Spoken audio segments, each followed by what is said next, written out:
যুক্তির উপর ভর করে দেশের মধ্যে বিশৃঙ্খলা সৃষ্টি করে, অগ্নিসংযোগ করে, সরকারি সম্পদ নষ্ট করে। এই বিএনপি কিছুদিন আগে ছাত্র আন্দোলনের উপর ভর করে সারা দেশে যে তাণ্ডব করেছে, সেই তাণ্ডবকে আমরা নারায়ণগঞ্জ মহানগর যুবলীগের পক্ষ থেকে তীব্র প্রতিবাদ জানাই এবং ঘৃণা করি। সংগ্রামী বন্ধুরা আমার, ছাত্র আন্দোলনে যে সমস্ত ছাত্র ভাইয়েরা শহীদ হয়েছেন, তাদের আত্মার মাগফিরাত কামনা করি। তাদের শোকাহত পরিবারকে সমবেদনা জ্ঞাপন করছি নারায়ণগঞ্জ মহানগর যুবলীগের পক্ষ থেকে। সংগ্রামী বন্ধুরা আমার, আমি নারায়ণগঞ্জ যুবলীগের পক্ষ থেকে সেই সমস্ত সন্ত্রাসীদেরকে সতর্ক করে দিয়ে বলতে চাই, আপনারা আর সন্ত্রাসের পথে যায়েন না। আপনারা সন্ত্রাস করবেন তো জনগণ আপনাদেরকে সমুচিত জবাব দিবে রাজপথে। সংগ্রামী বন্ধুরা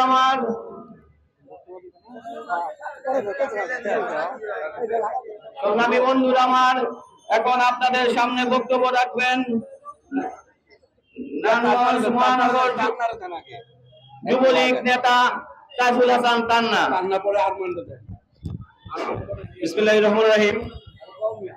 সংগ্রামী সাথী বন্ধুগণ, আমরা সবাই এখানে সমবেত কেন হয়েছে আমরা সবাই অবগত আছি। ছাত্র আন্দোলনের উপর ভর করে জামায়াত বিএনপির দোসররা যেভাবে সারা দেশে একটা তাণ্ডব লীলা চালিয়েছিল, তার ধ্বংসযজ্ঞ থেকে কর্মজীবী শ্রমজীবী মানুষ যারা কর্মহীন হয়ে পড়েছিল, বাংলাদেশ আওয়ামী যুবলীগ, মানবিক যুবলীগ, আমাদের সম্মানিত চেয়ারম্যান এবং সাধারণ সম্পাদক তাদের নির্দেশে নারায়ণগঞ্জ মহানগর যুবলীগের সংগ্রামী সভাপতি সাজ্জাদ হোসেন সাজু ভাইয়ের ব্যবস্থাপনায় এবং নেতৃত্বে গতকালকে আমরা চাষারা মোড়ে খাদ্য বিতরণ কর্মসূচি পালন করেছি। আজকে আমাদের পার্টি অফিসের সামনে অনুষ্ঠান কর্মসূচি। তো সেই হিসাবে মানবিক যুবলীগ যেভাবে যুগে যুগে করোনার সময় আমরা দেখেছি যেভাবে গৃহহীন কর্মহীন মানুষের পাশে দাঁড়িয়েছিল, ঠিক তদ্রুপভাবে এখনো আমরা আছি। সাজু ভাইয়ের নেতৃত্বে আছি। আমাদের রাজনৈতিক অভিভাবক বাংলাদেশ আওয়ামী লীগ নারায়ণগঞ্জ জেলা আওয়ামী লীগের প্রবাদ পুরুষ এ.কে.এম. শাহীন হোসেন শাহীন ভাইয়ের নির্দেশে এবং সাজু ভাইয়ের নেতৃত্বে আমরা যুবলীগ এগিয়ে যাব এবং প্রত্যেকটা দুর্যোগময় মুহূর্তে আমরা সাধারণ মানুষের পাশে থাকবো, এই আশাবাদ ব্যক্ত করছি। আর চোখ কান খোলা রাখতে হবে প্রত্যেকটা যুবলীগের নেতাকর্মীকে।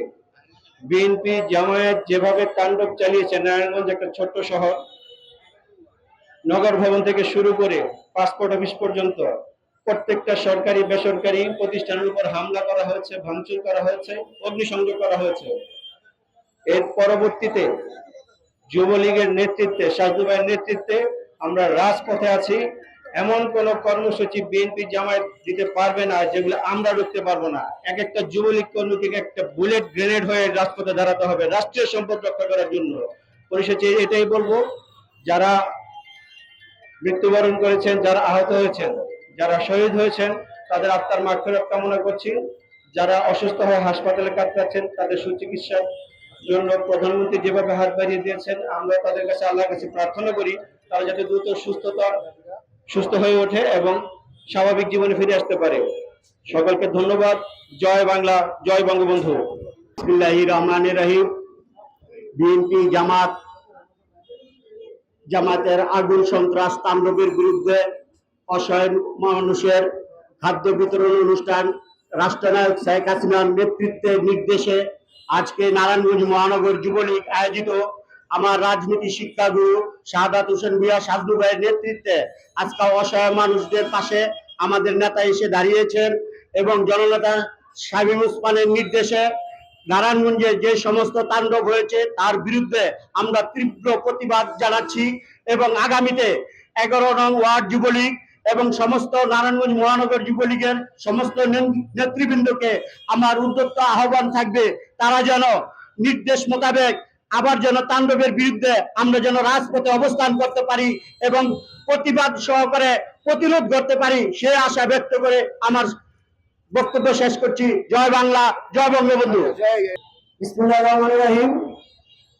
সংগ্রামী সাথী বন্ধুগণ, আপনারা জানেন বিএনপি জামাতের আগুন সন্ত্রাসের প্রতিবাদে হাজার হাজার মানুষ, শ্রমজীবী মানুষ যখন ক্ষুধা অনাহারে দিন দিনাতিপাত করছেন, সেই দেশের সম্মানিত প্রধানমন্ত্রী, মাননীয় প্রধানমন্ত্রী, রাষ্ট্রনায়ক বঙ্গবন্ধু কন্যা শেখ হাসিনার নির্দেশে বাংলাদেশে আওয়ামী লীগ, যুবলীগ, ছাত্রলীগের নেতৃবৃন্দকে তিনি অর্ডার দিয়েছেন, তোমরা যে যেখানে থাকো এই শ্রমজীবী মানুষের অনাহারে অধ্যারে যারা জীবনযাপন খাদ্যের ব্যবস্থা করো।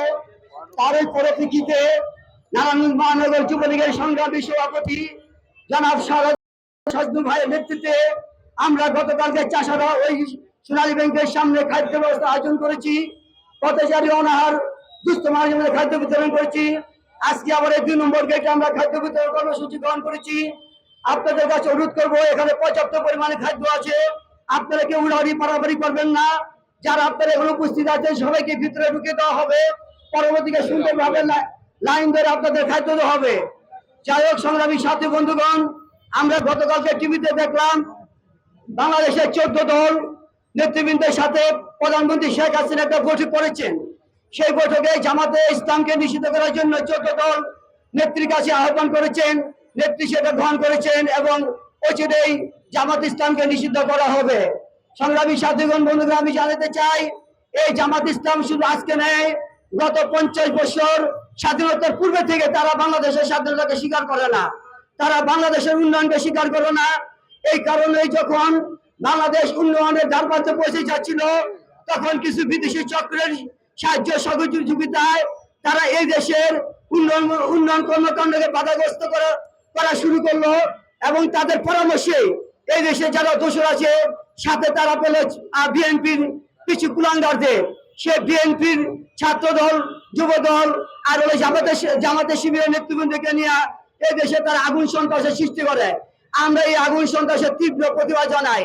সাথে সাথে আমরা এই মাননীয় প্রধানমন্ত্রীর নিকট অনুরোধ করব, আপনার কাছে যে 14 দল যে প্রস্তাব পেশ করেছেন তা অতি শীঘ্রই গেজেট আকারে প্রকাশ করে জামাতের রাজনীতিকে নিষিদ্ধ করবেন এই বলে, এবং আমি আমার সম্মানিত সভাপতি জনাব সাজদু ভাইয়েরকে বক্তব্য রাখার জন্য অনুরোধ করে আমি বিদায় নিলাম। আসসালামু আলাইকুম।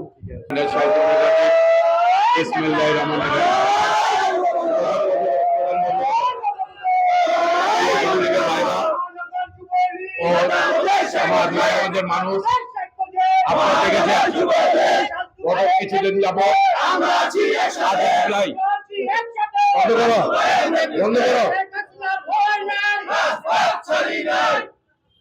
গত 8 জুলাই থেকে কোমলমতি সেই ছাত্রছাত্রীরা একটি সমন্বয়ের মাধ্যমে সমন্বয় কমিটি করে কোটা বিরোধী আন্দোলন শুরু করেছিলেন। সেই কোটা বিরোধী আন্দোলনের প্রতি আমাদেরও সহমর্মিতা ছিল, আমাদেরও সমর্থন ছিল। কিন্তু যে বাংলাদেশটি পৃথিবীর বুকে একটি লাল সবুজের পতাকা উড়িয়ে দিয়েছে, যে এবার মুক্তিযোদ্ধারা একটি বাংলাদেশ নামে রাষ্ট্র প্রতিষ্ঠিত করেছে, সেই মুক্তিযোদ্ধাদের ছোট করে বাংলাদেশে কিছু করা যাবে না। জননেত্রী শেখ হাসিনা, রাষ্ট্রনায়ক শেখ হাসিনা সেই কথাটি বলেছেন। মুক্তিযোদ্ধারা সর্বকালের সর্বশ্রেষ্ঠ সন্তান, সেটি মাথায় রেখেই আমাদের সবকিছু করতে হবে। কারণ 1971 সালে এই দেশকে স্বাধীন করার জন্য, বুকের তাজা রক্ত মিলিয়ে দেওয়ার জন্য তারা সেদিন মুক্তিযুদ্ধে ঝাঁপিয়ে পড়ে বাংলাদেশ নামে একটি রাষ্ট্র প্রতিষ্ঠিত করেছিল। আর বাংলাদেশ নামে একটি রাষ্ট্র প্রতিষ্ঠিত করেছিলেন বলেই আজকে আপনারা ঢাকা বিশ্ববিদ্যালয়ের ছাত্রছাত্রী, আজকে বাংলাদেশের বিভিন্ন বিশ্ববিদ্যালয়, পাবলিক বিশ্ববিদ্যালয়, প্রাইভেট বিশ্ববিদ্যালয়ের ছাত্রছাত্রী, আপনারা সেটি মাথায় রেখে আপনাদের কাজ করতে হবে। আপনারা যে কোটা আন্দোলনে যেই আপনারা কথা বলেছিলেন, যে পার্সেন্টেজ বলেছিলেন, তার থেকেও বেশি পার্সেন্টেজ আজকে 98% কোটা আজকে মেধাবী ছাত্রদের জন্য দেওয়া হয়েছে। কারণ 93% দেওয়া হয়েছে আপনার মেধাভিত্তিক, 5% দেওয়া হয়েছে আজকে মুক্তিযুদ্ধের সন্তানদের জন্য। আজকে স্বাধীনতার 53 বছর পর মুক্তিযুদ্ধের কোন সন্তান 30 বছরের নিচে নেই, সবাই আজকে 30 বছর পার করে ফেলেছেন। তাই মুক্তিযুদ্ধের সন্তানদের সেই কোটায় আজকে চাকরি পাওয়ার সুযোগ খুবই কম এবং খুবই ক্ষীণ। সেই 5% 30%, 93% সাথে যোগ করলে 98% হয় মেধাভিত্তিক। তাই জননেত্রী শেখ হাসিনার নির্দেশে সেই বাংলাদেশ সুপ্রিম কোর্টের অ্যাটর্নি জেনারেল সেদিন আপনার যে আপিল করে, সেই আপিলের মাধ্যমে সেই কোটার যে আন্দোলনের যে দফা ছিল সেই দফা পূর্ণ করা হয়েছে। তাই আজকে কোটা নিয়ে আন্দোলন আর কিছু নাই, আর কিছু নাই বলে 6 সমন্বয়ক তার ভিডিও বার্তার মাধ্যমে বাংলাদেশে যে কোটা আন্দোলন তারা বন্ধ করেছে, বাংলাদেশে কোটা আন্দোলন আর তারা করবে না সেই কথা তারা বলেছে। কিন্তু গতকালও দেখি বাংলাদেশে কিছু জায়গায় যারা সেই বিএনপি জামাতের সেই লন্ডন থেকে তারেক জিয়ার টাকার মাধ্যমে সে আজকে বিক্রি হয়ে বাংলাদেশের বিভিন্ন জায়গায় আজকে তারা আন্দোলন করতে যাচ্ছে। কারণ তারেক জিয়া সেই বিদেশ থেকে লন্ডন থেকে নির্দেশনা দিয়েছে যে কারফিউ যদি বন্ধ করতে না পারো তাহলে চুরি পরে যে বাসায় বসে থাকো।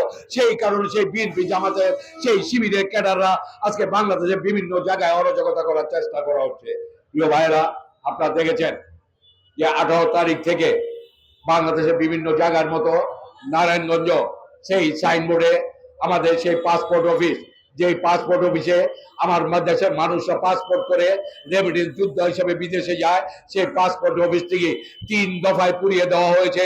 কোনো কিছুই অবশিষ্ট নেই, সেই পাসপোর্ট অফিসের একটি অবকাঠামো মাত্র দাঁড়িয়ে আছে। আবার জ্বালিয়ে দেওয়া হয়েছে পিবিআই অফিস, জ্বালিয়ে দেওয়া হয়েছে নাইনতে শীতল পরিবহনের 26টি বাস জ্বালিয়ে দেওয়া হয়েছে। যিনি 1975 সালে বঙ্গবন্ধুকে হত্যা করার পর সেই বঙ্গবন্ধু হত্যার প্রতিবাদ করার জন্য সেই নববিবাহিত বধূকে রেখে সেই বঙ্গবন্ধু হত্যার প্রতিবাদ করেছিলেন, সেই নাসিম ওসমান নামে যে নাসিম ওসমান মেমোরিয়াল পার্ক, সেই নম পার্কটিকে জ্বালিয়ে দেওয়া হয়েছে। জ্বালিয়ে দেওয়া হয়েছে সেই সাইনবোর্ডে সেই ডাচ বাংলা ভবন, যে ভবনটি জ্বালানোর পরদিন সেখান থেকে 3টি লাশ উদ্ধার করা হয়েছে।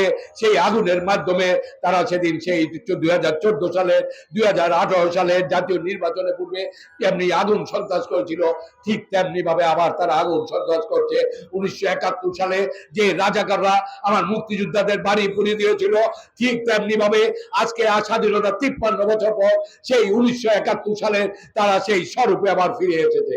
তাই আপনাদের কাছে অনুরোধ করব যে আমার যে পার্টি অফিসে দাঁড়িয়ে আমি বক্তব্য রাখছি, আপনারা দেখছেন আমার পিছনে সেই পার্টি অফিসটি, সেই পার্টি অফিসটি তারা ভেঙে তছনছ করে দিয়েছে। 18টি এসি তারা পুড়িয়ে দিয়েছে, ভিতরে আগুন লাগিয়ে দেওয়া হয়েছে। কিন্তু আপনারা দেখেন 2006 সালে যখন আমরা আন্দোলন করি এই বিএনপি জামাত জোট সরকারের বিরুদ্ধে, তাদের পার্টি অফিস ছিল এই পার্শ্ববর্তী মর্গান স্কুলের পাশে। আমরা কিন্তু তাদের পার্টি অফিস সেদিন ইটা খুলে নিয়ে আসতে পারতাম, আমরা কিন্তু সেই কাজ করিনি। কারণ 1971 সালে যারা আমার মা বোনদের ইজ্জত দিয়েছিল, যারা আমার মা বোনদের ইজ্জতকে গনিমতের মাল হিসাবে যেদিন পাকিস্তানের হাতে তুলে দিয়েছিল, সেই জামাত শিবির সেই বিএনপির দোসররা আজকে তেমনি ভাবে সেই 1971 সালে নারায়ণগঞ্জে তথা বাংলাদেশের বিভিন্ন জায়গায় সেই 1971 রূপে ফিরে এসেছে। তাই আপনাদের কাছে আমি অনুরোধ করব, আজকে আপনারা সদর পদে আপনারা সবাই তৈরি থাকবেন, যাতে সেই বিএনপি জামাত জোট গতকালের মতো এবং অতীতের মতো যদি কোনো কার্যকলাপ তারা করতে চায়, আপনাদের ডাক দেওয়ার মতো রাজপথে চলে আসবেন। রাজপথে থেকে তাদের আমরা প্রতিহত করবো। এই কারণে জননেত্রী শেখ হাসিনা গত 16টি বছর যেভাবে বাংলার মানুষের জন্য, দুঃখী মানুষের জন্য কাজ করে যাচ্ছেন, আজকে বাংলার মানুষের মুখে হাসি ফোটানোর জন্য কাজ করে যাচ্ছেন। আজকে বাংলাদেশের গর্বের সম্পদ সেই পদ্মা সেতু, সেই সেতু ভবনে তারা আগুন দিয়েছে। আজকে বাংলাদেশে এলিভেটেড এক্সপ্রেসওয়ে টোল প্লাজায় আজকে তারা আগুন দিয়েছে। দুর্যোগ ব্যবস্থাপনা ভবনে তারা আগুন দিয়েছে এবং বাংলাদেশের বিভিন্ন জায়গায় তারা সেই আগুন সন্ত্রাসের মাধ্যমে বাংলাদেশের যে অর্জন তারা সে মুছে দিতে চাচ্ছে। আজকে যে সাংবাদিক সমাজ যারা সমাজের কথা বলে, যারা মানুষের কথা বলে, সেই সাংবাদিক সমাজের উপরে হামলা করে 2জন সাংবাদিককে হত্যা করা হয়েছে। আমার বোন সোনালীকে সেদিন বিভৎসভাবে তাকে বৎসরণ করে তার মুখ জ্বালিয়ে দিয়েছে। আজকে সেই হেলথ রিসোর্ট হাসপাতালে সেই সোনালী আজকে ভর্তি আছে। আরেক বোন এখানে আছে, সেদিন ও সোনালীর সাথে সেই সানবোর্ডে ছিল সেই বিএনপি জামাত শিবিরের সন্ত্রাসীরা সেমনি ভাবে তাকে অত্যাচার করেছে। আজকে ধিক্কার জানায় সেই অত্যাচারের প্রতিবাদে। প্রিয় ভাইরা, আপনাদের কাছে অনুরোধ রাখবো, আপনারা সব সময় সতর্ক থাকবেন। ডাক দেওয়ার মতো 9-4 আসনের সংসদ সদস্য একেএম শামীম ওসমান শামীম ভাই সেদিন মহানগর আওয়ামী লীগের বর্ধিত সভায় নির্দেশ দিয়েছেন সবার ফোন খোলা রাখবেন। রাত 3টা বাজে যদি ফোন করা হয়, ফোন ধরে সাথে সাথে রাজপথে নেমে আসবেন। কারণ রাজপথে নেমে থেকে অতীতে যেমনি নারায়ণগঞ্জ থেকে ঢাকাকে আমরা শক্তি যোগান করে দিয়েছি, তেমনি ভাবে নারায়ণগঞ্জ থেকে আমরা জননেত্রী শেখ হাসিনাকে শক্তিশালী করার জন্য আমরা সর্বদা প্রস্তুত থাকবো, এই আশা রেখে রাখছি। পাশাপাশি বাংলাদেশ আওয়ামী লীগের রাষ্ট্রনায়ক জননেত্রী শেখ হাসিনা নির্দেশনা দিয়েছেন যে বিএনপি জামাতের সেই আগুন সন্ত্রাসের কারণে যারা কর্মহীন পড়েছেন এবং কারফিউর কারণে যারা কষ্ট করছেন তাদেরকে খাদ্য সহযোগিতার জন্য এবং বাংলাদেশ আওয়ামী যুবলীগের চেয়ারম্যান শেখ ফজলে হাসান ফরজ এবং সাধারণ সম্পাদক আলহাজ মাইনুল হোসেন খান নিখিল এমপির নির্দেশে এবং একেএম শাহিনুর রহমান ভাইয়ের নির্দেশে আমরা খাদ্যদ্রব্য দিয়ে যাচ্ছি। তারই ধারাবাহিকতায় আজকে দ্বিতীয় দিন নারায়ণগঞ্জ মহানগর যুবলীগ আজকে খাদ্যদ্রব্য বিতরণ করছেন। আগামীতে আমরা ইনশাল্লাহ এই ধারাবাহিকতা অব্যাহত রাখবো। জননেত্রী শেখ হাসিনা যতদিন আমাদের এই খাদ্যদ্রব্য সহযোগিতা করার জন্য বলবেন ততদিন আমরা চালিয়ে যাব। আমরা আমাদের যুবলীগের প্রতিটি নেতা কর্মী আজকে নিজেরা চাঁদা দিয়ে আজকে এই খাদ্যদ্রব্য ব্যবস্থা করেছে। আমাদের জন্য দোয়া করবেন যেন আমরা সবসময় এই ভালো কাজগুলি করে যেতে পারি এবং রাজপথে থেকে তাদেরকে প্রতিহত করতে পারি। সেই আশা রেখে আমি বক্তব্য শেষ করছি। জয় বাংলা, জয় বঙ্গবন্ধু, জয় হোক বাংলার মেহনতি মানুষের।